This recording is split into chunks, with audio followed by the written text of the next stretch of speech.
Welcome to True Vine Talks with Rachel and Linda. We just wrapped up our couples, the 7 conversations with the Hold Me Tight, Dr. Sue Johnson.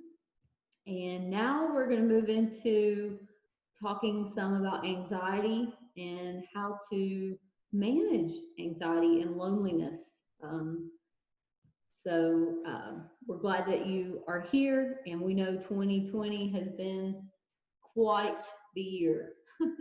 So, Yeah, that's an understatement. yeah, how would we? Yeah, I don't even know how we would describe it at this point. yeah. What's the word? I Hmm. don't know, but we're still in the midst of a pandemic.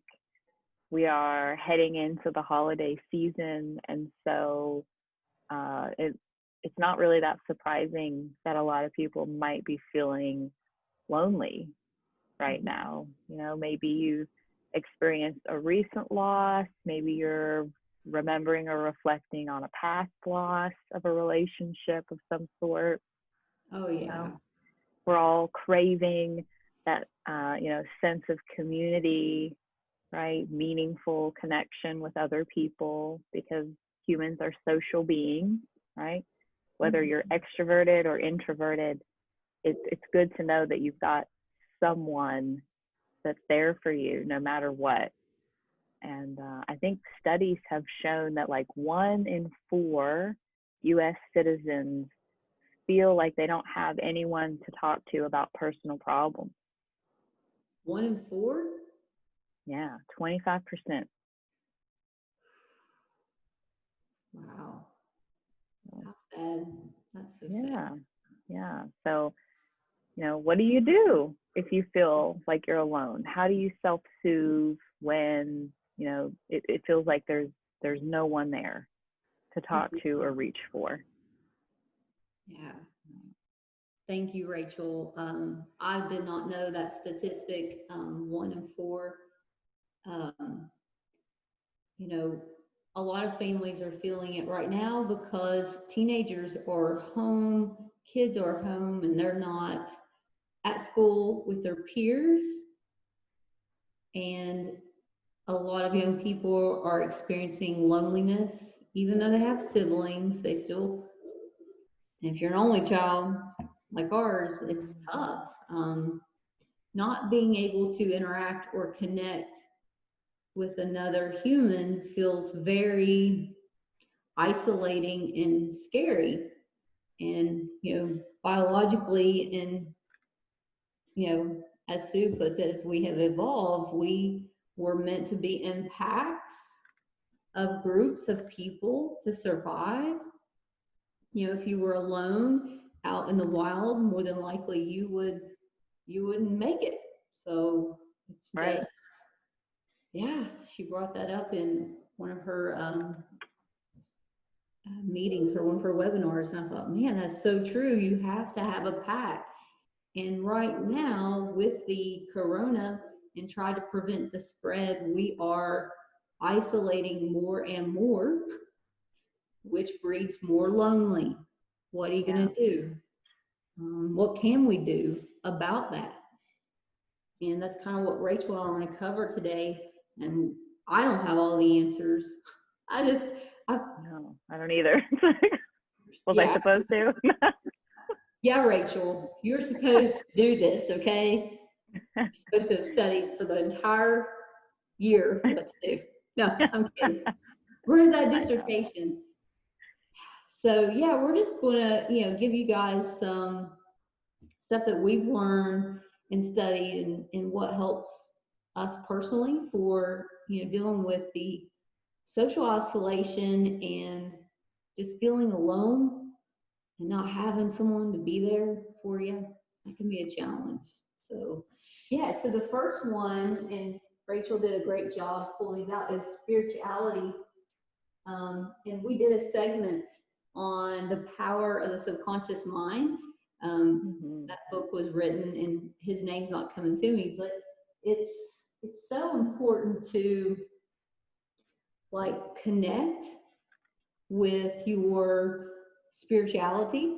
Um, my belief is that we all possess a soul or a spirit, and in most religions, they do share that same concept that we are connected on a conscious level.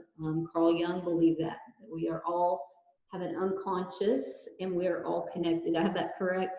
Unconscious? Hmm. Yeah. Yeah, Yeah. that word's hard for me. So we all have some collective, thoughts and feelings and values as a whole, as a human race. And so when we're feeling kind of alone, what helps is to certainly connect, read. If you have, like, if you're a Buddhist, in that practice of meditation and becoming nothingness works for you to feel calm and collect, like you're a part of something bigger, go for it. For me, my spirituality is Christ, and so I feel connected when I pray to my God, the way I understand Him. And so, others might have another way, whether that's Islamic or Christianity or Judaism. However, you connect religiously helps you feel, I think, less alone. It does for me. And I hope that it would for you, our listeners, and Rachel. Just, it seems like when I pray, I feel connected to something bigger than myself, you know? Yeah. Yeah, Yeah. exactly. Kind of reaching out into the universe and believing in something bigger than yourself, I think is huge when you're feeling lonely. Yes, yes. And when you pray, it's just you're feeling this presence of God that just surrounds you, and it just makes you feel complete and not alone. Yeah. In some of the churches and some of the the synagogues, some of the the halls haven't been able to open due to the Rona, so you're not worshiping. Not all are worshiping as together as a body. Right. That sense of community, right, that I mentioned. Yeah. Yeah. And Zoom is great, and that's what we're all kind of utilizing now for Bible and church and whatever your leanings are in your religion, and that's great.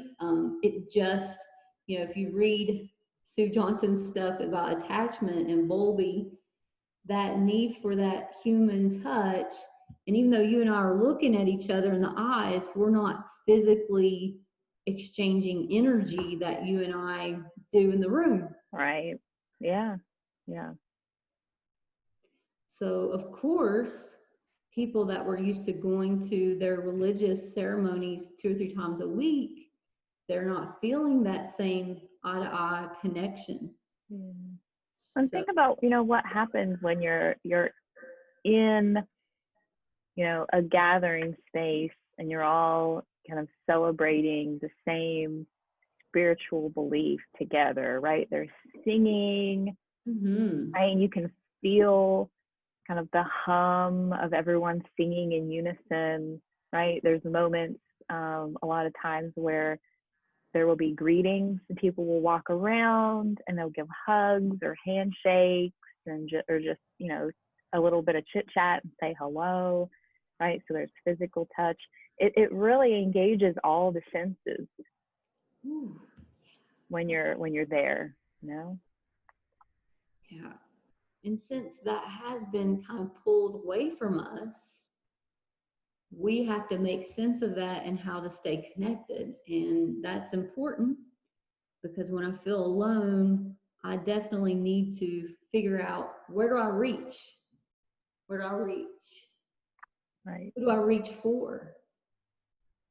And, I utilize nature. Okay. So in nature, when we go out into nature, we feel the trees, the mountains, the air, the leaves, the clouds, the stars, and that makes you feel less alone. And if you haven't tried that, highly encourage you to get connected with nature. It don't have to be a going down a river. Although some people Mhm. love going down the river in a kayak crazy fast, it can be just a nice little stroll in the woods. And the trees, I don't know, trees make me feel connected. Trees. Do trees do that for you, Rachel? I love trees. Yeah. I've always said like if I ever leave West Virginia, right, and I like go to the beach or something, there's not as much green. And so when I'm on my way home and I start seeing like all the green, the hills covered in grass and trees, it's like like I'm going home. I'm almost there. West Virginia is beautiful, especially in the spring and summer. We had a great fall. I mean, the leaves were orange and Beautiful. yellow. And that may not be how you feel connected. I mean, if you're feeling lonely, those are just some ways. Prayer, meditation, yoga, um, going out into nature, calling up an old friend, some things like that. But that gets into more of that support that we're going to talk about later. So spirituality is important. I think vital right now for us, our souls, to feel connected and not feel so alone and isolated and detached as we're all feeling right now in this lack of presence. So yeah, you got to work on pursuing your spiritual walk and what that looks like for you. So, are there any questions, I Rachel? Like well, you have? I don't know that I have any questions, but there's different ways that you can engage in, spirituality on your own would be, you know, getting on YouTube and watching a sermon or watching, a speaker talk about whatever spiritual practice you engage in, reading a verse or a poem or a book, listening to music, even, you know, Mm, listen to gospel or any music that fits your spiritual needs, right? Lighting a candle, setting an intention, meditation, prayer. You got it. Yeah. yeah. Uh, And that's an aromatherapy one. So, yeah, there's lots of spiritual practices. Some people like to burn sage, you name mhm. it, all kinds of things. Thanks for mentioning that, Rachel. Yeah, if your readings are, in the scriptures, definitely do that. If there is a something you can view online, embrace that because that's how you're going to stay connected. I like that. It's very good. Oh, Yeah. moving Right. on So we've got spirituality, and then another way to self soothe if you're feeling alone is through self care, right? So, what is it that I would like to do with another person, and how can I do that with myself, right? I'm going to make myself a nice dinner, right? My favorite Ooh. meal. I'm going to enjoy a bubble bath with like salts and bubbles that smell good, light some candles, self care. Take care of yourself. Exercise, we've talked about in past podcasts, is great for anxiety, Mm-hmm. right? You're right. When we're feeling lonely or anxious, we tend to have very negative self-talk, right? Like nobody likes me. I've done something wrong. I've pushed everyone away, right? Or everyone's so hateful and uncaring and terrible, right? So we want to pay attention to what thoughts we're feeding and giving energy to, right? Mm, We may not be able to completely stop those thoughts from happening, right? They're going to float by. We can't necessarily control what goes through our mind, but we can control, okay, which thought do I grab a hold of and look at with a magnifying glass, mm-hmm. right? What thoughts am I watering and tending to and allowing to grow? Mm-hmm. Yeah, very much so. So help me, Rachel. I think what you're saying is definitely how you think about your thoughts about being lonely can make you more lonely. Is that accurate? Yeah, yeah, exactly. Or my thoughts about loneliness could lead me to isolate, right? And become depressed. Yeah, And yeah, yeah. yeah, definitely. Mm. Yeah, so negative thoughts could cause you to pull away from others. Yeah, that makes sense. I'm slow today. Forgive me, That's Rachel. okay. Yeah. So just reminding yourself, Yeah. maybe I'm lonely because I'm feeling unseen, unheard, unappreciated, right? So Mhm. maybe the person that I'm going to for support right now in my loneliness isn't the right person. It's not that I'm asking too much. It's not that I'm a burden or unlovable, right? It's just maybe I need to find someone else Mhm. who's capable of providing the support and connection that I need and long for right now. Yeah, and it's safe to be vulnerable with that person. Yeah. I can't stress that enough that the person that you're sharing your nakedness, so to speak, with, they need to be someone you trust, that they're not going to post it out on social media. They're not going to call up Susan and tell her about it. Somebody, you want that person to really hold what you're sharing. And it's hard to find that. And if you can pursue that with someone, whether that's your sister, your aunt, your mom, a friend, make that pact, like make that explicit. Sometimes when I share with my sibling, my wonderful sister, Rachel and I both have sisters, so we love sisters. Yeah. I do make it explicit. Hey, I want to share something with you. Let's not share with mom. Let's not share with, the Bible study group, or let's not share, I just want it between you and me. Because sometimes people don't know that. It was, Right. it, yeah. Yeah. You're going to Don't say something? ever assume people read your mind or know what you're thinking or what you want. That's what I've learned. Don't ever make that assumption. Yeah. Because you're Yeah. sitting there going, oh my gosh, I just shared something. And they went and told someone, and how could they have not known that that wasn't something I wanted out there? But people don't know that. They just don't know. So yeah, I like that self-care and learning how to think positively about self so you don't isolate yourself. Yeah. Yeah. Learning to understand that even though I'm feeling disconnected, right, and alone, it doesn't really necessarily mean that there's absolutely no one there, Mm-hmm. right? Which leads us to our next thing, which is, find support, right? Find a therapist, find an online support group. There's tons of groups that you can join on Facebook. There's programs that you can join. Um, all kinds of stuff out there. Oh yeah, like there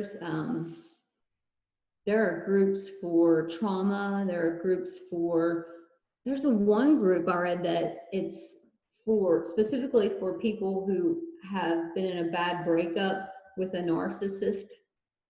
So I didn't even know that support group was out there. I was just doing a little Yeah. research.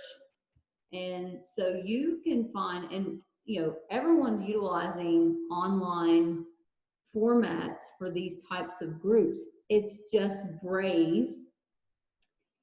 Let's say it's scary to initiate this entrance into a new group.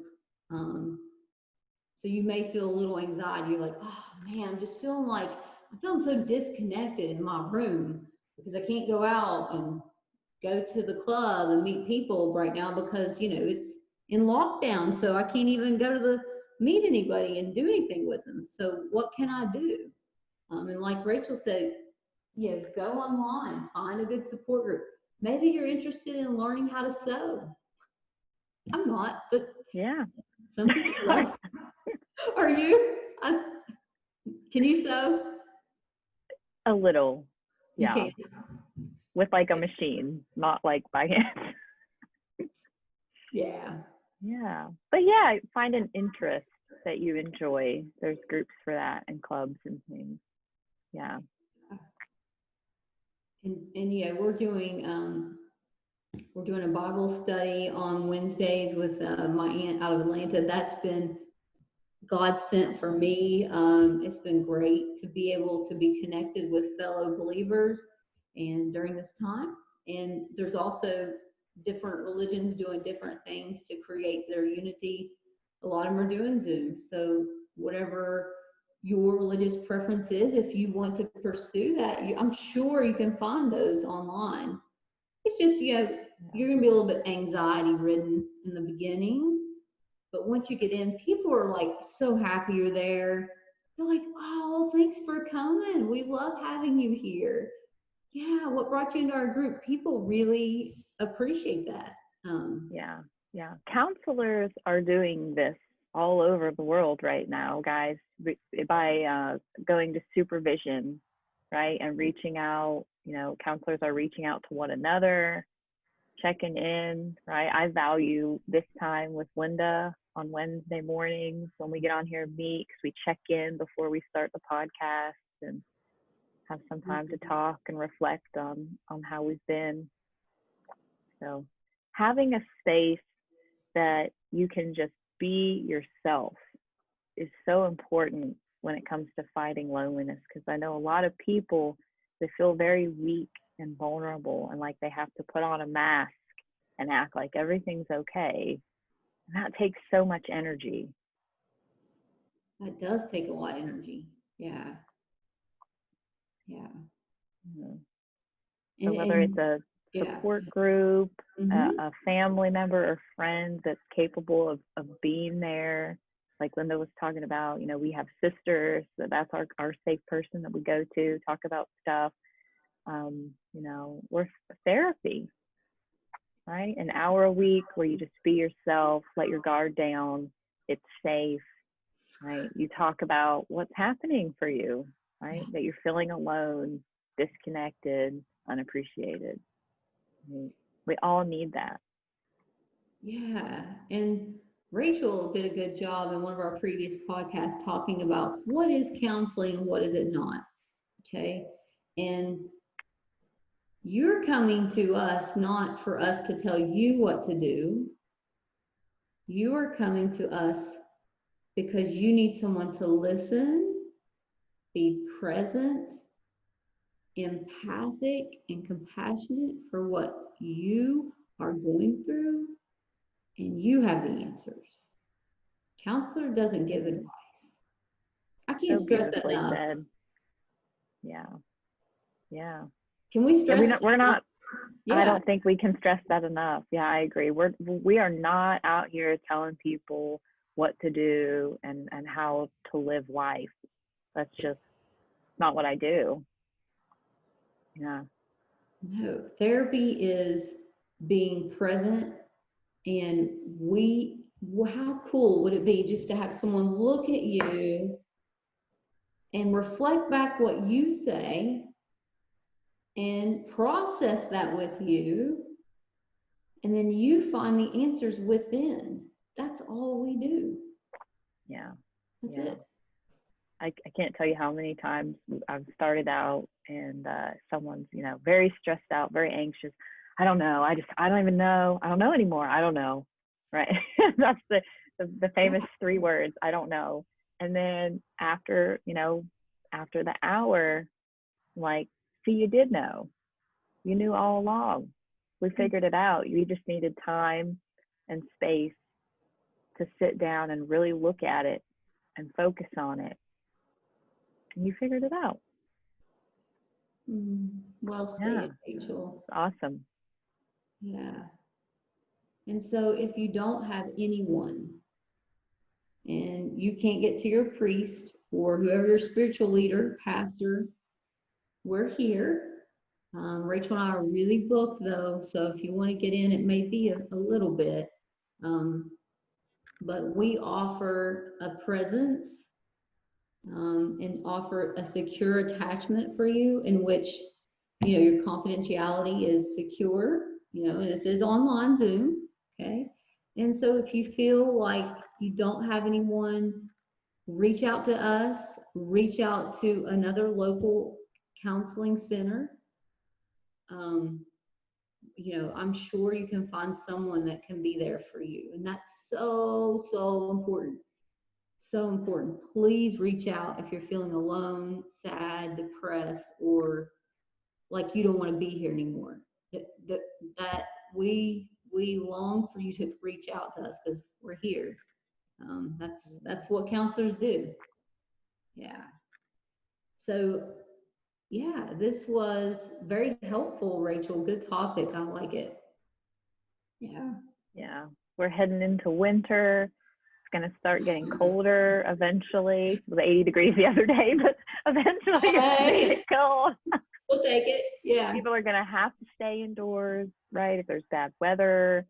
And so I think there's a lot of people getting concerned, right, because they're already feeling a little lonely, but they're able to go to the grocery store, go here, run errands, and that may not be possible when the roads are bad. Or so, yeah, coping with loneliness is hard, but it is doable. um, you just gotta keep reaching. Don't let yourself isolate. Yes, keep reaching. Yeah.